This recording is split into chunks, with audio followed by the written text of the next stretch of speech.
And welcome to the Cabarrus County Board of Education's business meeting for Monday, May the 10th.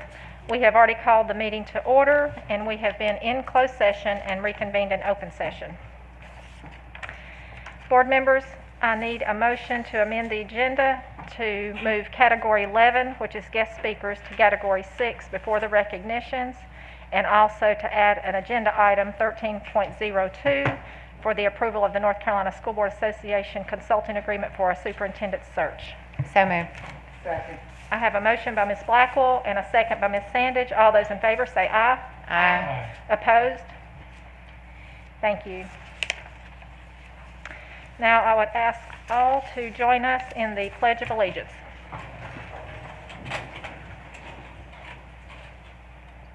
I pledge allegiance to the flag of the United States of America and to the republic for which it stands, one nation, under God, indivisible, with liberty and justice for all.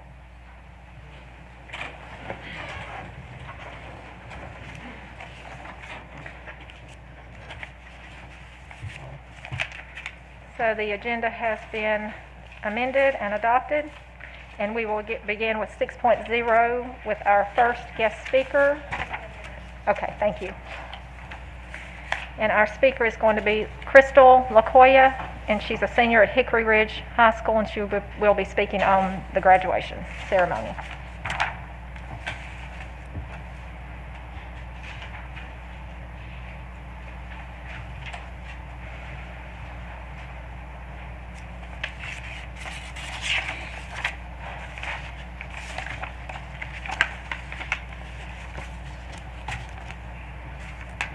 And while we are waiting, we will acknowledge and express our appreciation for our SRO here tonight. Thank you for being with us.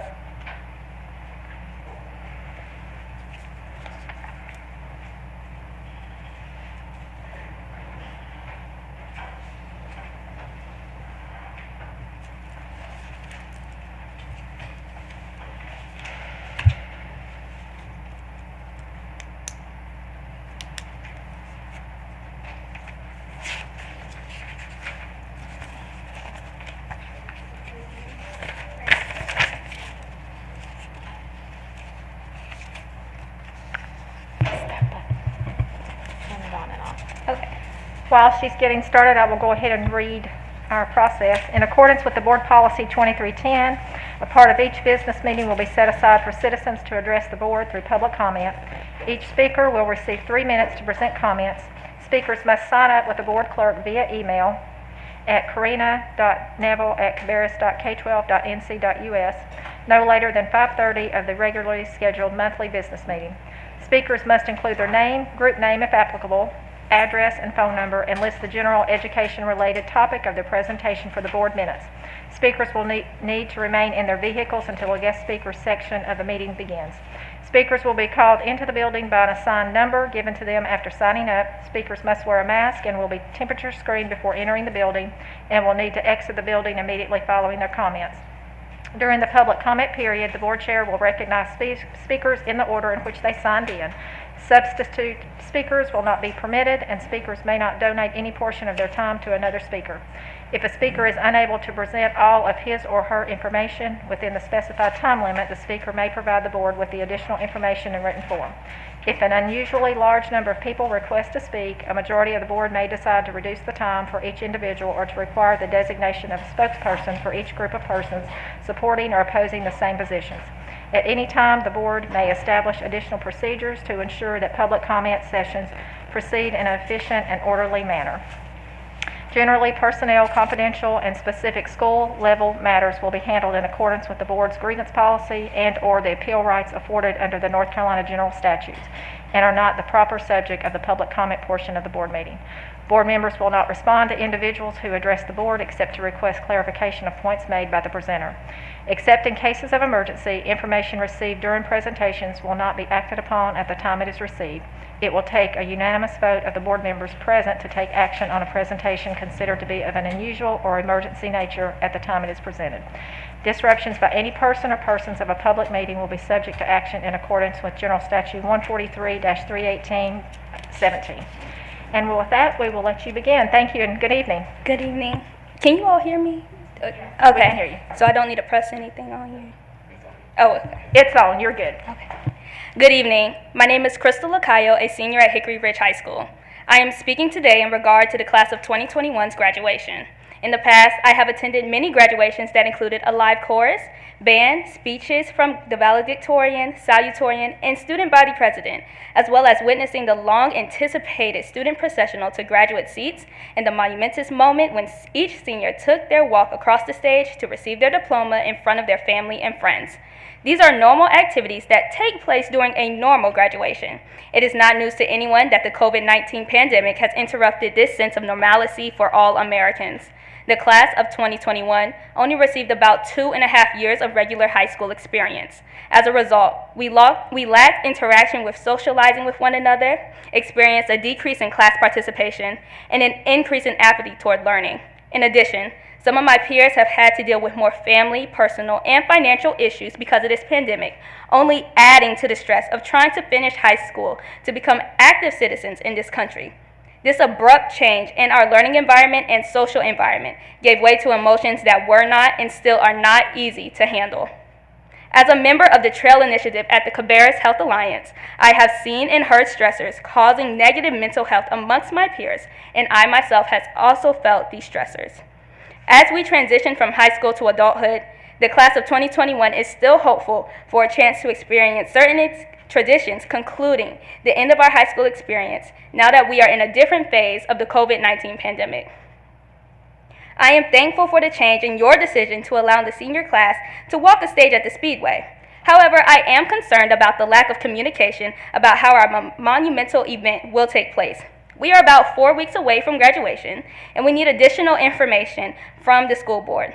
I am asking that you provide specific information to our questions so that we and our families can plan accordingly. Questions such as, what type of processional will actually take place? Are we going to be able to march to our seats? Will my valedictorian and salutatorian be able to speak as they should because of their outstanding academic accomplishments? Will our band and chorus be able to sing as they have done in the past? And what is your rain plan for the Speedway? And how will you notify your constituents? And most importantly, will there be a graduation practice? As an assistant to the junior marshals in years past, and as a junior marshal last year, I have witnessed the importance of a precise graduation program. It is a day of celebration, and understanding what it means a lot for our graduates and their families, and we need to go over what is expected. This pandemic has created many challenges for us all, and in no way do we fault the school board for the pandemic. Rather, we are faulting you for the uninformed guidance that you have given us. I would like to thank you for your service, and thank you for listening to those whom you serve. Thank you. Thank you for being with us tonight.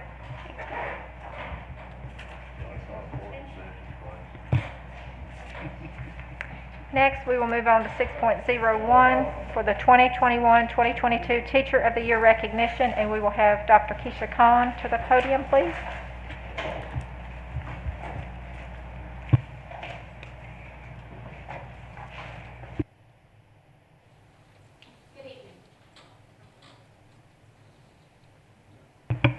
Good evening, Madam Chair, board members, and Mr. Schultz, and good evening to everyone watching on live stream.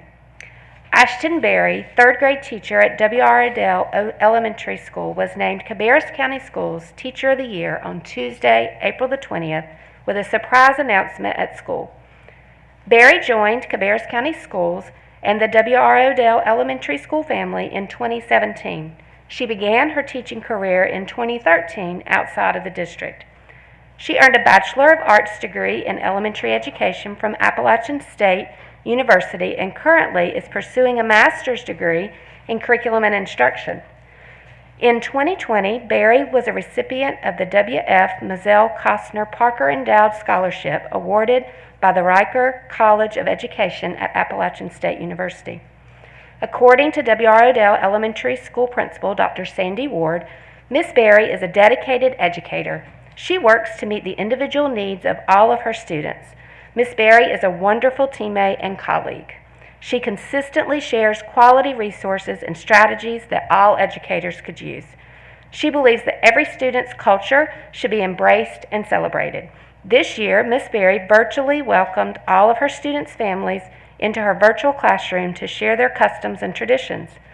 Miss Berry also works to nurture the social and emotional needs of her students. Her calming presence allows students to feel welcome or to feel valued and at ease in her classroom, which encourages students to do their best work. We are truly blessed to have Miss Berry as a part of the Odell community. We would like to congratulate Ashton Berry, our 2021-2022 Cabarrus County Schools Teacher of the Year. Ashton will be serving as the teacher representative on the Cabarrus County Board of Education beginning in July and continuing for the 2021-2022 school year. We'd like to congratulate her.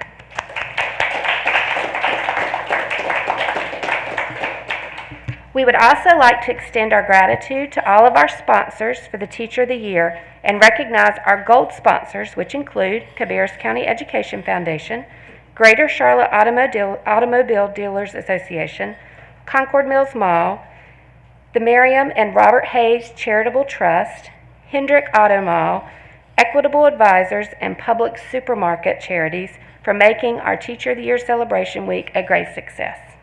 Thank you. And I'd like to stay and do our next one, which is our Hilbush Ford Teacher of the Month. Thank you, yes. Okay. So next, it is my honor to introduce to you our Hilbush Ford Teacher of the Month for May. As always, we say thank you to Hilbush Ford and Mr. Tim Vaughn for their generosity and support. We are grateful to have them as community partners. Our Hilbush Ford Teacher of the Month for May is Christy O'Connell. Miss O'Connell is a 5th grade teacher at Beverly Hills STEM Elementary School. She was nominated for this award by a parent who wrote, "I believe Miss O'Connell is deserving of being recognized as a Hilbush Ford Teacher of the Month because she is simply a great teacher. Miss O'Connell loves her students, and it shows by how she works very hard to make learning fun.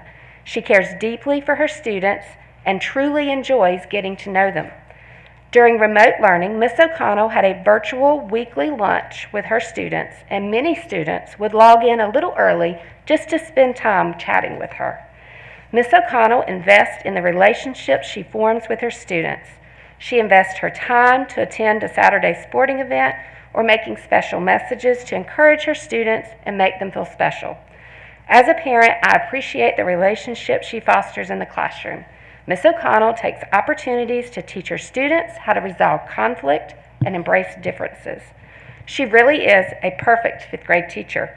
Her students leave with wonderful memories of elementary school and are prepared academically and with strategies to navigate middle school. I am more than grateful for Miss O'Connell and hope she will receive recognition for the outstanding teacher that she is.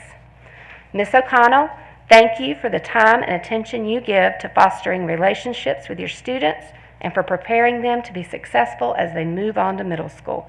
Congratulations on your selection as the May Hilbush Ford Teacher of the Month for Cabarrus County Schools.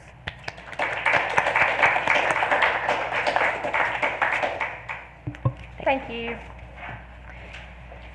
Now, board members, we will move to 6.03 and have the Impact Through Education Awards, and Ms. Ronnie Boone will join us at the podium.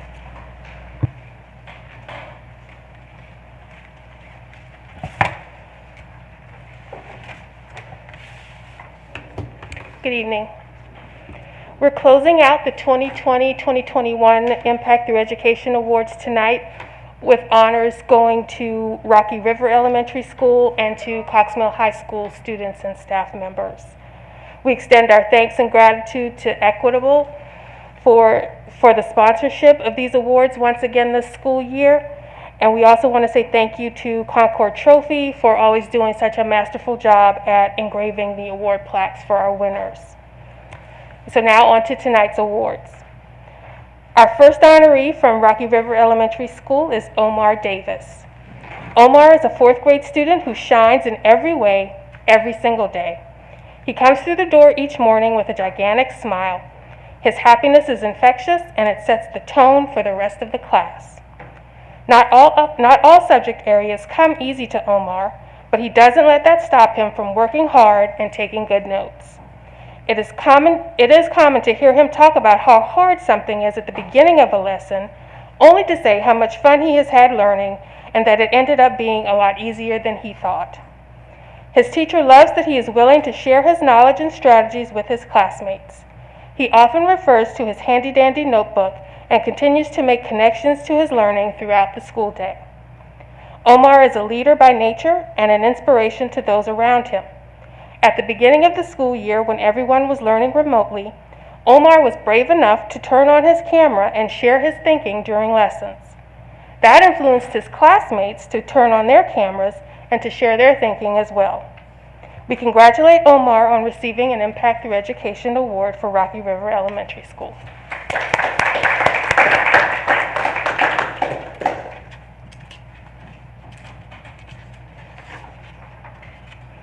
Our next honoree from Rocky River Elementary is Reagan Vickers.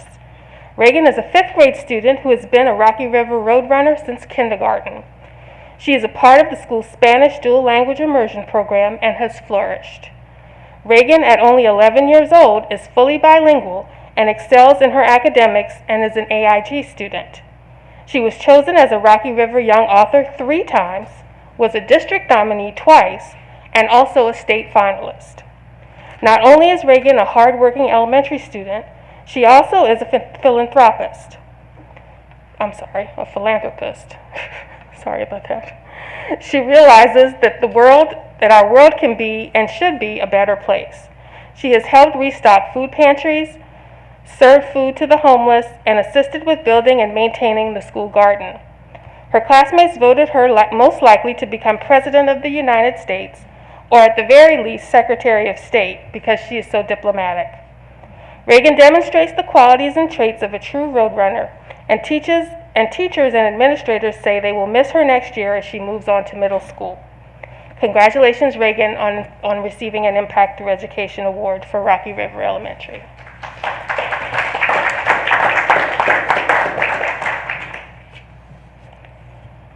Our next honoree is Kelly Carter. Kelly Carter is the speech therapist at Rocky River Elementary and is absolutely amazing. She serves students throughout the school and has wonderful rapport with her students. Ms. Carter is able to get them to do things that others cannot. She connects with her students' parents and helps them understand exactly what work needs to be done to support their child. She also is always quick to help her teammates and to find solutions. Ms. Carter impacts the entire school in such a positive way. Her commitment to Rocky River students, staff, and community is truly outstanding. Her colleagues are thankful that she is a part of the Roadrunner family. Ms. Carter, congratulations on receiving this Impact Through Education Award.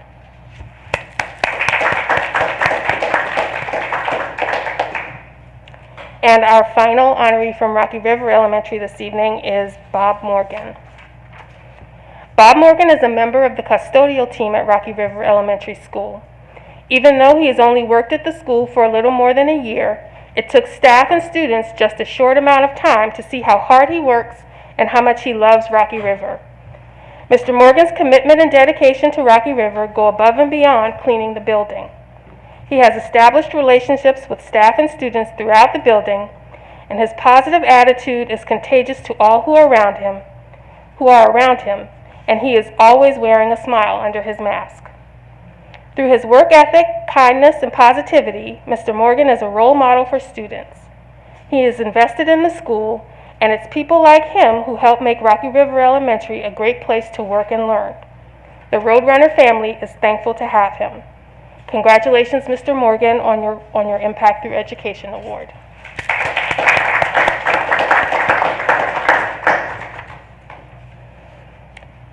Now for our honorees at Cox Mill High School. Our first honoree is Madeline Bougeot. Madeline is a member of Cox Mill High School's class of 2021. She's in the top 5% of her graduating class and has successfully completed more than 12 college-level courses while in high school. She's played soccer for most of her life, both as a club soccer player and for Cox Mill's school team. Madeline is a member of the Health Occupation Students of America and the Family, Community, and Career Leader of America organizations, as well as the Spanish National Honor Society. Most recently, she served as a pioneering leader in the menstrual movement, a student-run initiative working to mitigate period poverty and promote menstrual health and women's empowerment at both local and global levels. Madeline has been the recipient of many awards over the years, including Underclassmen Art Elective Award, Spanish Elective Award, and the prestigious President's Award for Educational Achievement. She earned AP Scholar with distinction status because of the exceptional performance on AP exams and has been a valued member of the Cox Mill Beta Club and National Honor Society. These are all extraordinary achievements that deserve recognition, but the reason Madeline was nominated for this year's Impact Award is because of the initiative she has taken regarding mental health issues during her time at Cox Mill High School.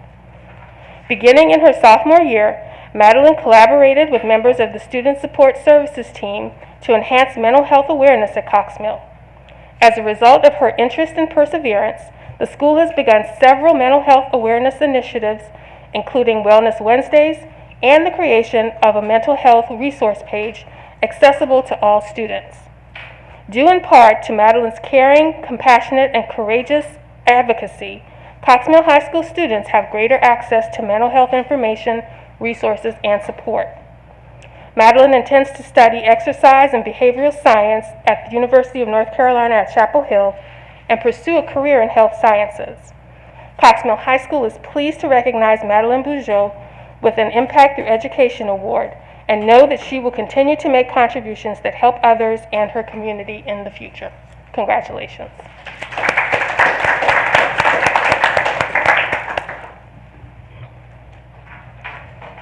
Our next Cox Mill High School honoree is Rhea Modak. Rhea also is a member of the class of 2021 at Cox Mill High School. She has performed at the top of her class, continuing to challenge herself every year with the most rigorous honors, AP, and college-level dual enrollment classes. When Rhea is not working hard in the classroom, she's hitting the golf course or lending a hand in her community. Rhea has played competitive golf at Cox Mill all 4 years of high school, bringing home a state title to Cox Mill in 2019. Rhea has held leadership positions with the First Tee of Charlotte and the Spanish National Honor Society. She is Senior Class Student Council Secretary and an ambassador with the WaterAid organization. Aside from her tremendous athletic ability and leadership involvement, Rhea's nomination for the Impact Award stems from her contributions to the Concord community and beyond. Some of these contributions include, but are not limited to, helping individuals build Spanish vocabulary with the Learning Help Centers of Charlotte, teaching basic spoken English to underprivileged young women in India with Uplift Humanity, and Rhea's own initiative as founder and president of the Menstrual Movement, a student-run initiative working to mitigate period poverty and promote menstrual health and women's empowerment at both the local and global levels. Community impact is what Rhea strives for, and being able to give back to this community is one thing that she does. Not only does her service speak to her care to help the community and her ability to be a leader, but it also highlights what a kind and positive young woman she is. Rhea has a heart of pure gold and would rather see others happy more than anything else. Rhea plans to continue her education at the University of North Carolina at Chapel Hill, planning for a career in either public health or information science and technology. Cox Mill High School is pleased to recognize Rhea Modak with an Impact Through Education Award for all of her contributions to Cox Mill High School, the Concord community, and communities around the world. Congratulations, Rhea.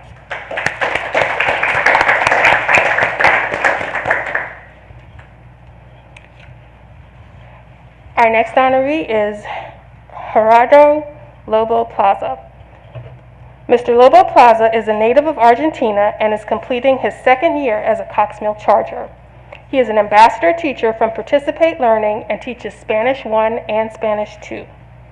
Everyone at Cox Mill agrees that Mr. Lobo Plaza brings enthusiasm, positivity, and a dedicated work ethic to the Charger family. He loves hiking and photography and runs every day. He also enjoys watching movies and reading. His favorite quote is, "Wonderful things happen to those who are unafraid to reach for the stars." When asked what motivates him to come to Cox Mill every day, he said, "This is a school that has a philosophy that matches my personal values and my perspective of education. I enjoy working with everyone and especially seeing my students learn something new every day. Congratulations, Mr. Lobo Plaza, on receiving an Impact Your Education Award for Cox Mill High School.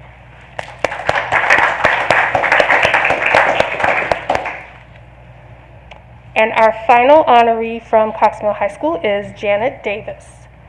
Mrs. Davis is a Cox Mill High School original, having worked at the school since it opened in 2009.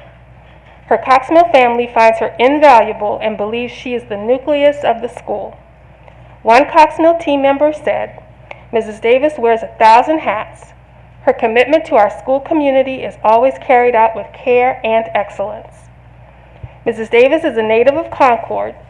She's married and a proud mother and grandmother. In her spare time, she enjoys spending time with family and friends, reading, and walking trails. Her favorite quote is, "Do unto others as you would have them do unto you." When asked what motivates her to come to Cox Mill every day, she said, "You can't find a better group of people to work with." And it sounds like the feeling is mutual. Congratulations, Mrs. Davis, on receiving this Impact Your Education Award for Cox Mill High School.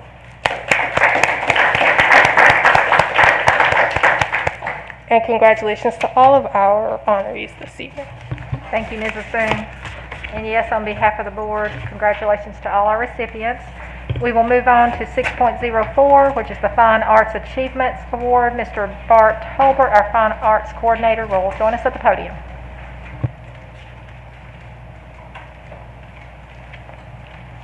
Thank you for this opportunity. Holden Martin received the 2021 Superintendent's Choice Award for the elementary level for his piece entitled Water Droplets. His artwork will be framed and hung in the CCS Education Center. He also received a $100 prize from the Cabarrus County Education Foundation. Holden is in 5th grade at Cox Mill Elementary, and his teacher is Mrs. Jessica Lizarazo. Varsha Eslahan received the 2021 Superintendent's Choice Award for the middle school level for her piece entitled Owl. Her artwork will be hung and framed in the CCS Education Center, and she also received a $100 prize from the Cabarrus County Education Foundation. Varsha is in the 8th grade at Hickory Ridge Middle School, and her teacher is Miss Lindsay Currill. Matthew McDougall received the 2021 Superintendent's Choice Award for the high school level for his piece entitled Joy. His artwork will be framed and hung in the CCS Education Center, and he also received a $100 prize from the Cabarrus County Education Foundation. Matt is a senior at Central Cabarrus High School, and his teacher is Mrs. Lindsay Landers. Gavin Ashbaugh earned a seat in the 2021 North Carolina All-State High School Honors Band as a member of the tuba section. He is a senior at J.M. Robinson High School, and his teacher is Mr. Drew Carter. After graduation, Gavin plans to study music at Appalachian State University. Wesley Connor earned the principal trombonist seat in the 2021 North Carolina High School All-State Honors Band. He is a freshman at Hickory Ridge High School, and his teacher is Mr. Chris White. Maximilian Pesch earned a seat in the 2021 North Carolina All-State Honors Band as a baritone saxophone player. He is a sophomore at Hickory Ridge High School, and his teacher is Mr. Chris White. Allison Renatza earned a seat in the 2021 North Carolina All-State Honors Band as a member of the clarinet section. She is a junior at Hickory Ridge High School, and her teacher is Mr. Chris White. Adam Schlemmer earned a seat in the 2021 North Carolina All-State Honors Band as a member of the trumpet section. He is a junior at Cox Mill High School, and his teacher is Mr. Adam Singer. Carter Witt earned a seat in the 2021 North Carolina All-State Honors Band as a contrabass clarinet player. He is a sophomore at Hickory Ridge High School, and his teacher is Mr. Chris White. Ronald Workman earned a seat in the 2021 North Carolina All-State Honors Band as a member of the percussion section. He is a junior at Hickory Ridge High School, and his teacher is Mr. Chris White. Lisa Zuo earned a seat in the 2021 North Carolina All-State Honors Band as a member of the flute section. She is a senior at Hickory Ridge High School, and her teacher is Mr. Chris White. After graduation, Lisa plans to study math at Duke University. Rebecca Fife earned a seat in the 2021 North Carolina All-State Middle School Honors Band as a member of the flute section. She is an 8th grade student at Hickory Ridge Middle School, and her teacher is Mr. David Rivero. Katie Ryan earned a seat in the 2021 North Carolina All-State Middle School Band as a member of the bass clarinet section.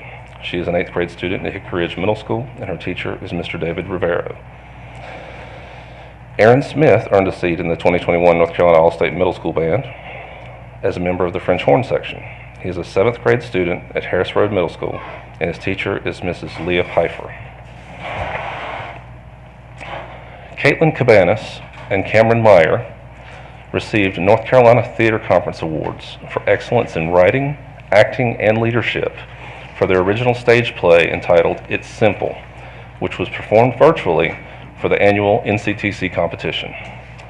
Caitlin and Cameron are both seniors at Northwest Cabarrus High School, and their teacher is Mrs. Andy Rassler. After graduation this spring, Caitlin will be attending Mars Hill to study arts administration, while Cameron plans to attend Western Carolina to study musical theater.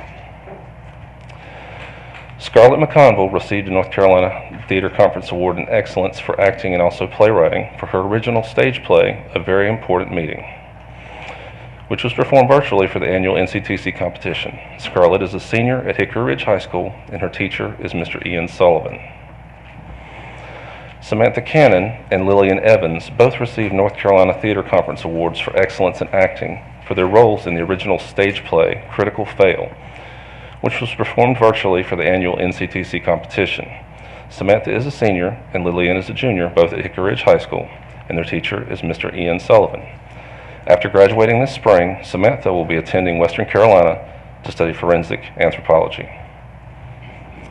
Newt Paget received a North Carolina Theater Conference Award for Excellence in Acting for his role in the original stage play, Downsizing Pluto, which was performed virtually for the annual NCTC competition. Newt is a senior at Hickory Ridge High School, and his teacher is Mr. Ian Sullivan. After graduating this spring, Newt will be attending Appalachian State University to study anthropology. Ellis Peacock received a North Carolina Theater Conference Award for Excellence in Stage Management and also playwriting for the original stage play, New Pantheon, which was performed virtually for the annual NCTC competition. Ellis is a senior at Hickory Ridge High School and is in Mr. Ian Sullivan's class. After graduating this spring, Ellis will be attending Appalachian State University to study history and social studies education. Bryson Battle was recently recognized as a Best Actor finalist for the 2021 Bloomie Awards. This recognition is presented by the Blumenthal Performing Arts as part of their annual High School Musical Theater Awards. Bryson is a senior at Hickory Ridge High School, and his teachers are Mr. Ian Sullivan and Mr. John David Whitener. Bryson is undecided on which college he will attend, but plans to pursue a degree in musical theater. Cameron Meyer was recently recognized as a Best Actor finalist for the 2021 Bloomie Awards. This recognition was presented by the Blumenthal Performing Arts as part of their annual High School Musical Theater Awards. Cameron is a senior at Northwest Cabarrus High School, and his teacher is Mrs. Andy Rassler. After graduation, Cameron plans to attend Western Carolina University to study musical theater. Mary Catherine Brown applied and was accepted for placement at the North Carolina School of the Arts for her senior year of high school next year. She is a junior at Northwest Cabarrus High School, and her teacher is Mrs. Andy Rassler. And finally, Mr. Chris White was recently presented with the North Carolina Bandmasters Association Award for Excellence in Music Education. This award was given by the NC Bandmasters in recognition of Mr. White's outstanding achievements and contributions to public school music education. Through his professional leadership, Mr. White has inspired and motivated excellence through instrumental performance. His record of service is a model to the entire teaching profession. Mr. White is in his 22nd year of teaching, of which 14 have been spent at Hickory Ridge High School. Congratulations to all these students and also Mr. White.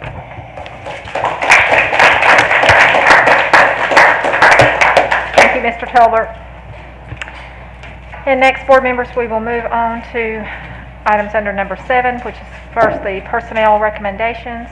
May I have a motion that the May 10th, 2021 personnel recommendations be approved as presented? So moved. Second. I have a motion by Ms. Blackwell and a second by Mr. Walter. All those in favor say aye. Opposed? Thank you. And next, we will move to items under number 8, which are our minutes. And board members, I'm going to ask that we pull these apart and do them separately. So may I have a motion that the minutes of the March 1st, 2021 work session be approved as presented, or are there any comments or corrections? Hearing none, may I have a motion? So moved. I have a motion by Ms. Blackwell and a second by Mr. Furr. All those in favor say aye. Opposed? Hearing none. May I have a motion that the March 8th, 2021 business meeting be approved as presented, or are there any noted corrections or comments? Hearing none, I have a motion by Mr. Furr, Second. a second by Ms. Blackwell. All those in favor say aye. Opposed? No. Ms. Carpenter is a no. Thank you. May I have a motion that the March 12th business meeting be approved as presented, or are there any noted corrections or comments? Hearing none, may I have a motion? Motion by Mr. Furr, Second. second by Ms. Blackwell. All those in favor say aye. Opposed? No. No by Ms. Carpenter. Thank you. May I have a motion that the minutes for the called meeting of March the 12th closed session be approved as presented, or are there any noted corrections or comments? So Hearing none, motion by Ms. Blackwell, a second by Ms. Sandage. All those in favor say aye. Opposed? No. No by Ms. Carpenter. Are they kept confidential? Thank you. And yes, they will be kept confidential.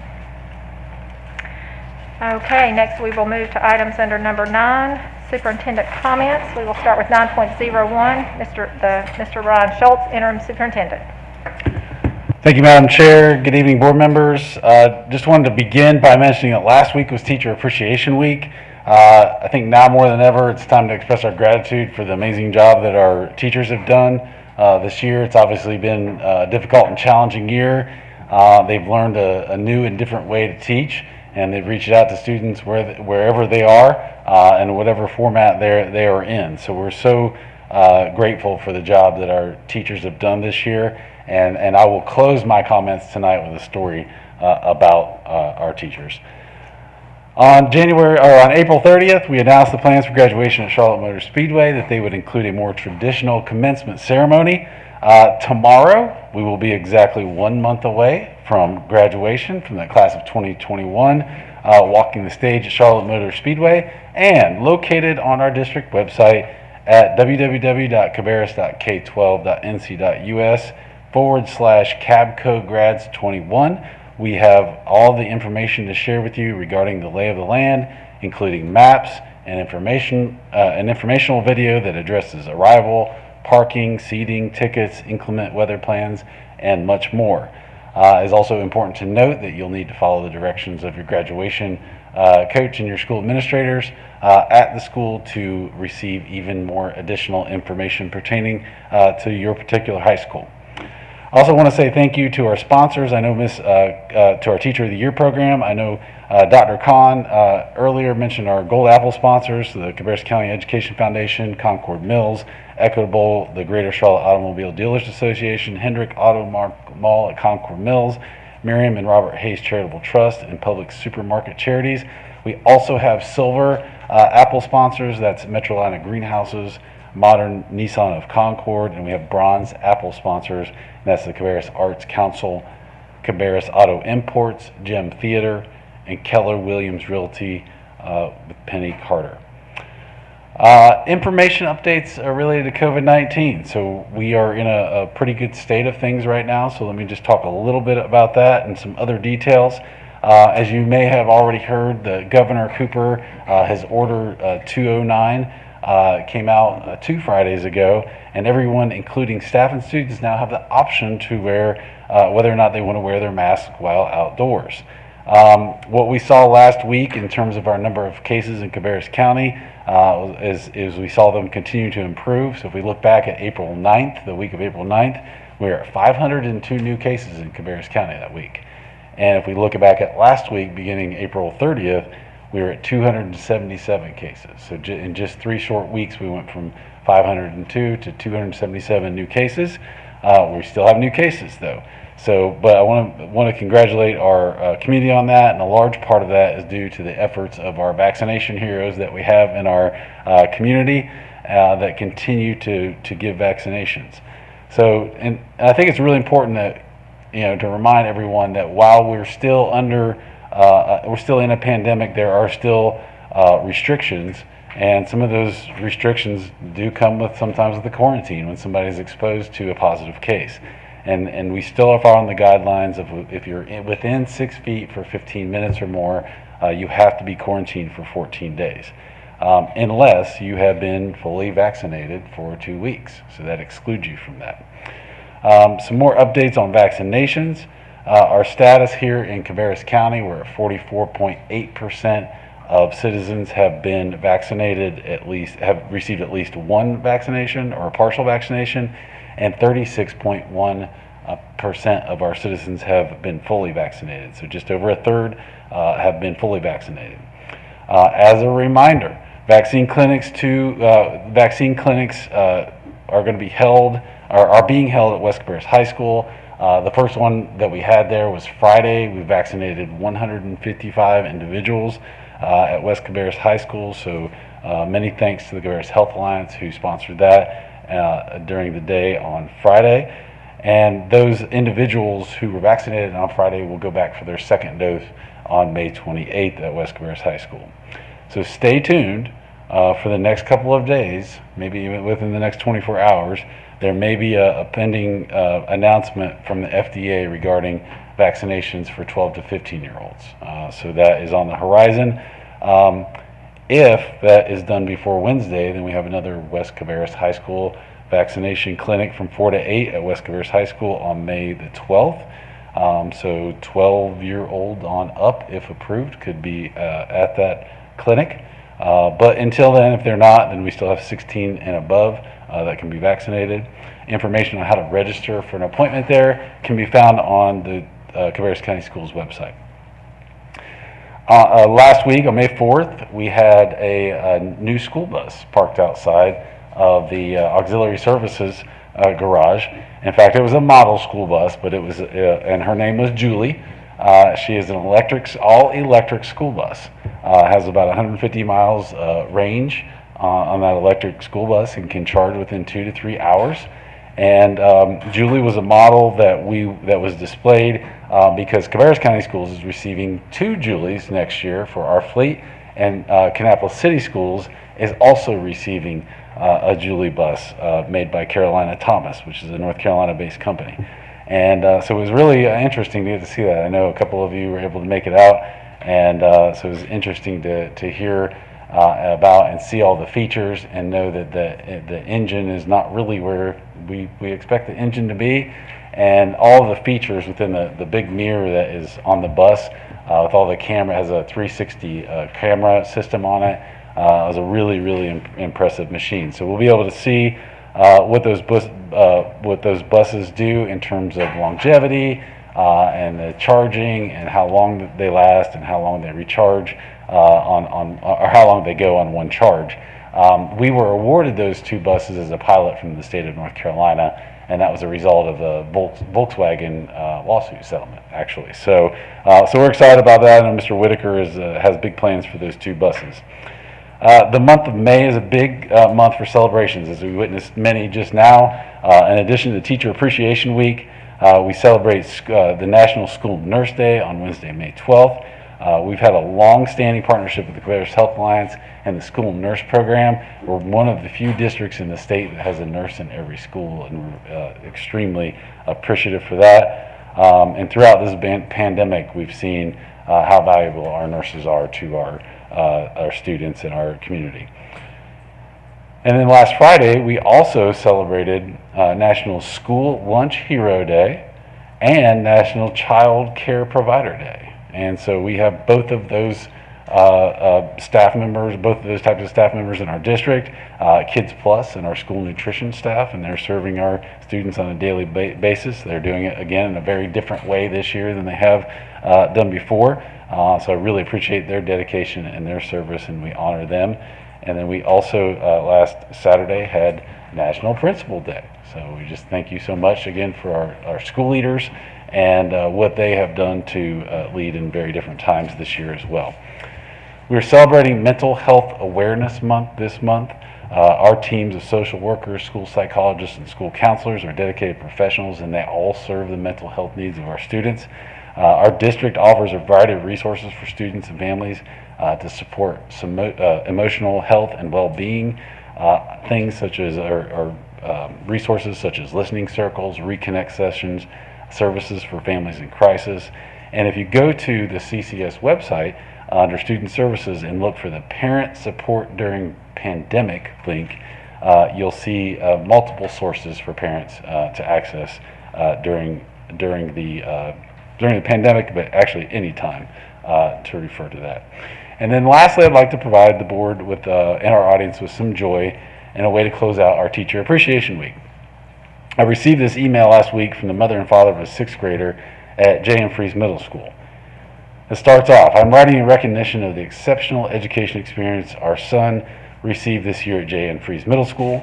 Principal Bullock did a fabulous job communicating with parents and managing a very difficult year. Ms. Bullock led a fantastic team, and we are deeply grateful. Our son was so fortunate to be on the Wiggins/Barron 6th grade team this year.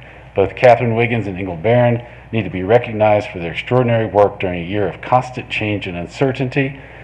They are both exceptional educators. During a year of chaos, their classrooms were never chaotic. In fact, their ability to pivot and manage a remote classroom effectively was remarkable. My husband and I could not be more pleased that he was on their team for his 6th grade year. As a parent, we always don't get the privilege of getting a bird's eye view into the daily happenings in our child's classroom.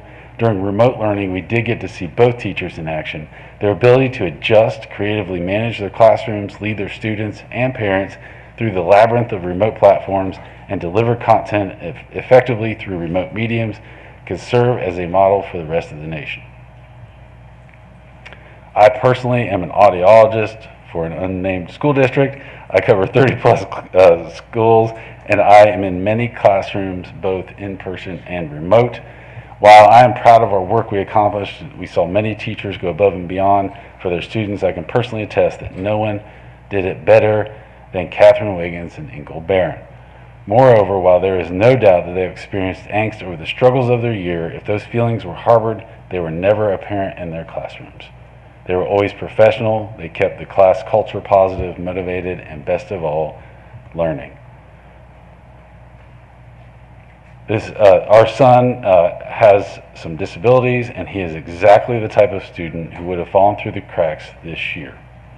Despite the pandemic and the fluidity of changes this year, Catherine Wiggins and Ingle Barron always supported him and made sure he was functioning along with his typically developing peers. They are skilled and talented educators, and it's because of them my son had a rich and productive 6th grade year. And I'll stop there. There's a little bit more. But I just think this is an excerpt of an example, two examples, two great teachers at J.M. Fries. And we have many examples of teachers like these across our districts to make sure that they reached out and connected with their students every day. So with that, I'll end my comments. Thank you. Thank you. And board members, any comments or questions for Mr. Schultz? Madam Chairman. Not for, I was just going to make a couple comments. Okay. Kind of going along with this, I had the opportunity, thanks to the Education Foundation, to deliver some of the gifts that they provided to some of the teachers. And again, I want to thank all our wonderful teachers for stepping up to the plate this year. And again, I was able to deliver some of the gifts to them. And also, I want to say an extra thank you to the J.M. Robinson Band. I was able to watch their wonderful virtual production that they did of Creek Stomp, which was wonderful, that was provided to us, and I think we all got to watch that. And that was wonderful, excellent, and I just want to give them a shout out. They did a wonderful job with that. And I've watched it 2 or 3 times, but it shows all the wonderful things they could do, but it was just great. Thank you, Ms. Carpenter. Board members, any other comments or questions? Anybody want to take an opportunity? Okay, thank you, Mr. Schultz. You know, we always get to hear what's not working out there, and of course we need to just to know how to make that right, but it's so nice to hear when it is working, so that was great. We enjoyed that. And I will now ask our board attorney if he has any comments. All right, we would love to hear them. I don't want to take a lot of time, but I want to alert the board to a Supreme Court decision that's going to be coming down within the next few months that could be exceptionally important regarding student free speech. The Supreme Court heard arguments on April 28 in a case out of Pennsylvania. You'll all recall the 1969 Tinker case where the students wore black armbands in opposition to the Vietnam War. And the Supreme Court made two important rulings regarding students. One is that students did not lose their First Amendment rights of free speech when they came on school grounds. But two, that school officials could regulate or prohibit speech that was disruptive, that caused a disruptive impact on school operations. And that's been the law since 1969. Since then, the internet has come into play, and the question has become, does this limitation on student speech that's disruptive, does it apply only to student speech that is on school grounds, or does it also apply, can schools also regulate student speech on the internet that might take place, let's say, a Saturday night? And most courts across the country have ruled, including the Fourth Circuit, which is our circuit, is that it doesn't matter where the student speech occurred, could be Saturday night, but if it has a disruptive impact on school operations, it can be prohibited. And North Carolina law allows that as well.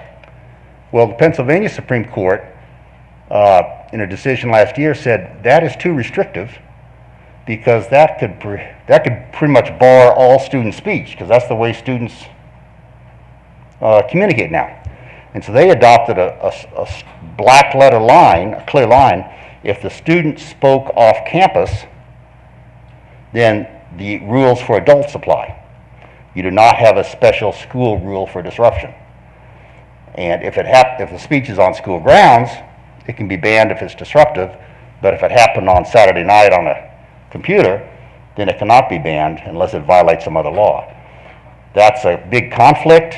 A lot of people are weighing in on the decision.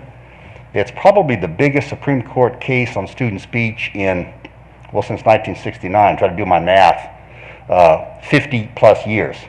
So we'll all be looking forward to that decision to see whether students gain rights or lose rights on internet speech. Okay, thank you, Brian. Any comments or questions for Mr. Shaw? Board members? Hearing none. Okay, next we will move on to our report sections. Items under number 10, 10.01 is committee reports, and I will ask Ms. Blackwell to give us a report on the SHAC committee and to actually give us a description of what that committee does. All right, thank you. So the SHAC committee is one of the committees that I sit on. Now this stands for the School Health Advisory Committee, and I sit on that with Rob as well. And we had a meeting last week, and so I just kind of wanted to go over a couple of things. Superintendent Schultz actually brought up one of the points that I wanted to make, which was that May is Mental Health Awareness Month. I know that has been very prominent within the last few months and year, just with everything going on with the pandemic. So if you do need resources, they are out there for you. John Basilis and his team do a wonderful job with making sure that if there are parents or teachers and students that need help out there, it is available to you. So please reach out if you do. I also wanted to talk a little bit about the 5210 Healthy Together initiative. So I'm going to do this without looking on it. But so that's 5, and we should all listen up to this too, everyone. This has been a year for cheating and not doing the right thing. So 5 fruits and vegetables a day. 2 hours or less of screen time, 1 hour of physical activity per day, and then 0 sugary drinks. And this is a big initiative right now with the 0 sugary drinks in the schools. So they are providing water bottles. Yeah, Tim, I see that. They are providing water bottles in the schools for children to have in class during lunch. They are actually creating this initiative to refill the water bottles as well. There are several schools that have started that, and the goal is to have that in all of the schools. I think by 2025 maybe. I could be wrong on that, so don't quote me. But I did want to talk about that because I know how important that is, getting these kids back in physical mode again and getting outside and playing and really moving and eating healthy. And it's important for all of us, so wanted to talk about that. So thank you. Board members, any comments or questions for Ms. Blackwell? I was also on that committee, and there was something else that Mr. Schultz had pointed out is there's a lot of outreach for parents. So if parents have questions or issues and coping skills and questions, these listening sessions that were mentioned, they're actually Zoom sessions, so they're hour Zoom sessions, multiple days during the month. It's on the website, but just an opportunity for parents to get some expert advice or expert help. Thanks. Thank you, Ms. Blackwell. Thank you, Mr. Walters. We appreciate that. And now we will move on to items under number 12, which is the approval of the consent agenda.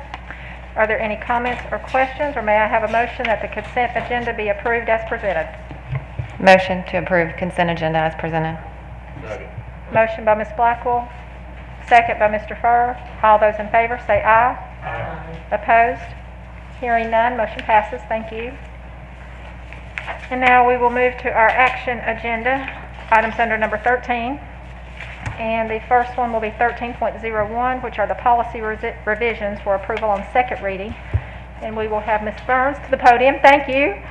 And if you will, I'll go ahead and run those just real quickly. Sure. If that's okay.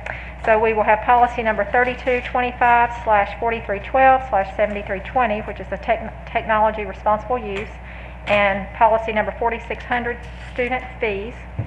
And Ms. Burns, were there any comments or questions that you needed to address?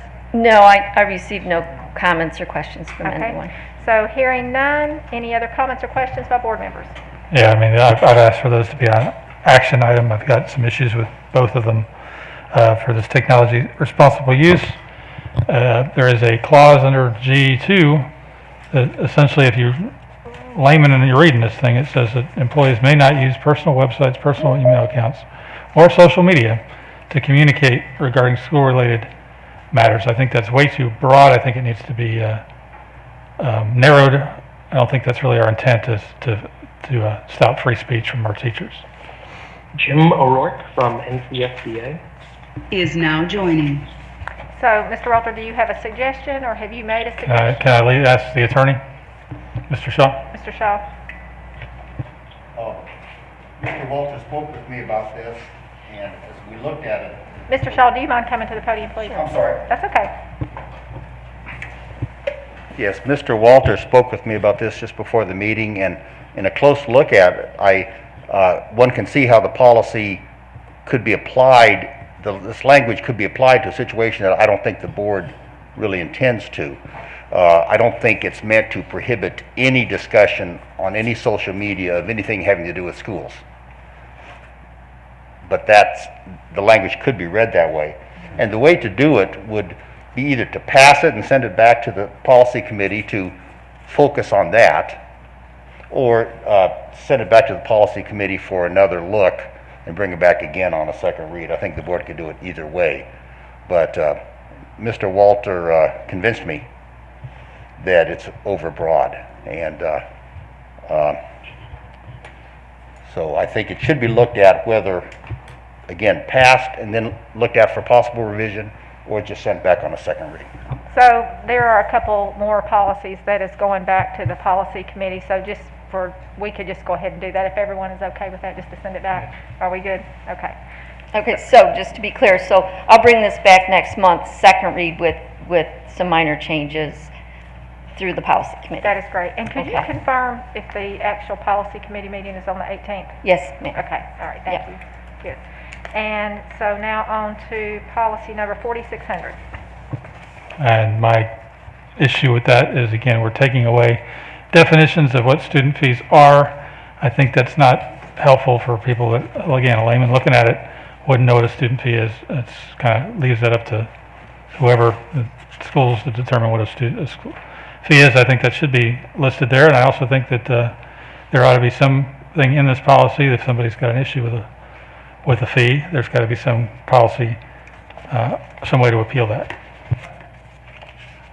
There was quite a bit, and Sue, you can talk, and so can Brian. We had quite a bit of discussion on this. I mean, and you can discuss it, but I mean, this was pounded out quite a bit when we were in policy. So it's, I'll speak to that if that's all right. So Ben Allred has worked on a form that each of the schools will fill out for every single activity that they have that has a fee or a charge or that type of thing. And that is going to be posted on each of their websites. So if a parent wants to know what a fee is for something, they just go to their website and they can find that fee. And it really helps with transparency. The reason that they had talked about removing that list is that the list was a little confusing because those aren't all fees.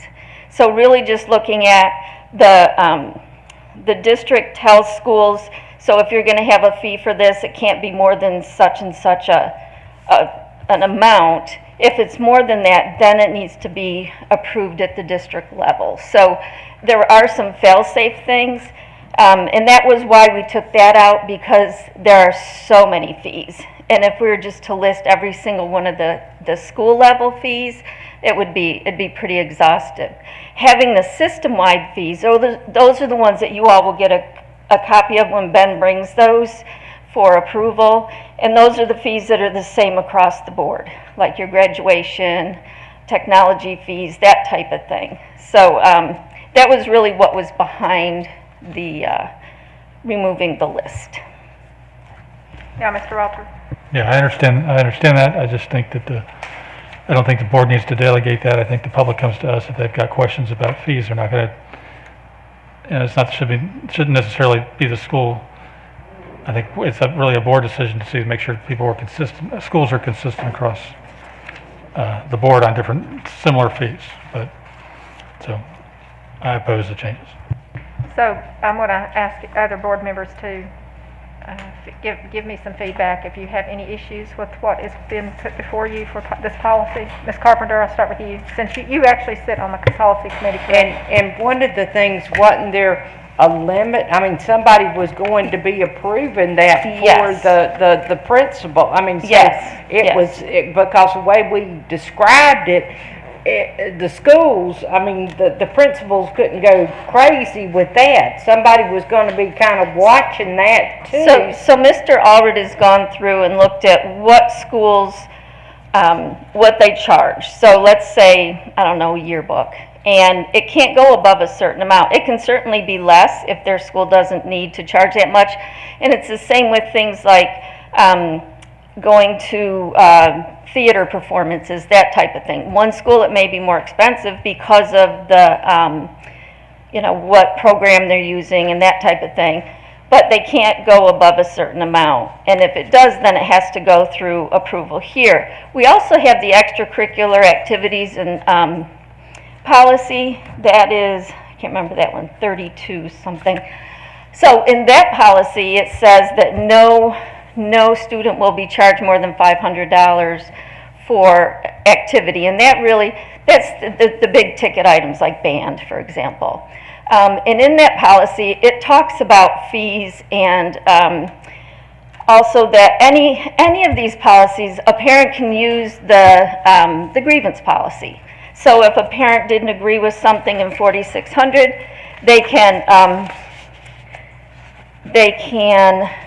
file a grievance, and ask for that to be looked at. Well, I certainly don't think they need to go to a grievance policy if they have issues with a fee for a group of students. If it's an individual basis, I understand you go to the principal. But I don't know, I just think the board should have more oversight over what the fees are. But, I mean, we looked at all these type things to make sure there was kind of some kind of catch-all for it. And, I mean, we went through this thing, what, 2 or 3 meetings? I mean, we really did it. Essentially, if we approve this, I don't think we'll be seeing any fees come to the board anymore. But, I felt comfortable with as much time as we felt that we dealt with it. And so I felt comfortable with it. Okay, Mr. Furr? Ms. Blackwell? Ms. Sandage? Okay, so may I have a motion that policy 4600 be approved on second reading as presented? I would make a motion. I'll second. I have a motion by Ms. Carpenter and a second by Ms. Blackwell. All those in favor say aye. Aye. Opposed? No. Mr. Walter says no. Thank you. Thank you, Ms. Burns. Okay, and now we will have the item from amending the agenda at 13.02, which is the approval of the North Carolina School Board Association consulting agreement for the superintendent search. And we have Mr. Jim O'Rourke with the North Carolina School Board Association online with us. Mr. O'Rourke, are you there? Yes, ma'am. Thank you for joining us this evening. And I know that we've had some discussion. We are prepared to approve this contract now unless board members have any further comments or questions. And I will start with you, Ms. Sandage. Okay, Ms. Blackwell? Mr. Walter? What are the costs again? It's going to be in the motion, It's $25,049. Say again? It's sitting before you, $25,049. It's in the motion. Mr. Furr? I'm good. Ms. Carpenter? Okay, so with that, I would accept a motion that the North Carolina School Board Association consulting agreement, which includes the contract and timeline number 2, be approved as presented for a superintendent search not to exceed $25,049. I have a motion by Ms. Sandage. Second. A second by Ms. Blackwell. All those in favor say aye. Aye. Opposed? Hearing none, motion passes. Thank you. And with that, Thank you very much. We look forward to working with you. we look forward to working with you as well, Mr. O'Rourke, and thank you for joining us tonight. Yes, ma'am. Good night. Good night. Okay, so we have actually had a prior closed session. There is no need to reconvene in closed session. So with that, I would ask for a motion that Jim we O'Rourke from NCSBA. adjourn. Is now exiting. So moved. A motion by Mr. Walter. Second. A second by Ms. Blackwell. All those in favor say aye. Aye. Opposed? Thank you. And with that, we will say good night to our viewing audience. Thank you for joining us, and we will see you at our work session in June. Good night.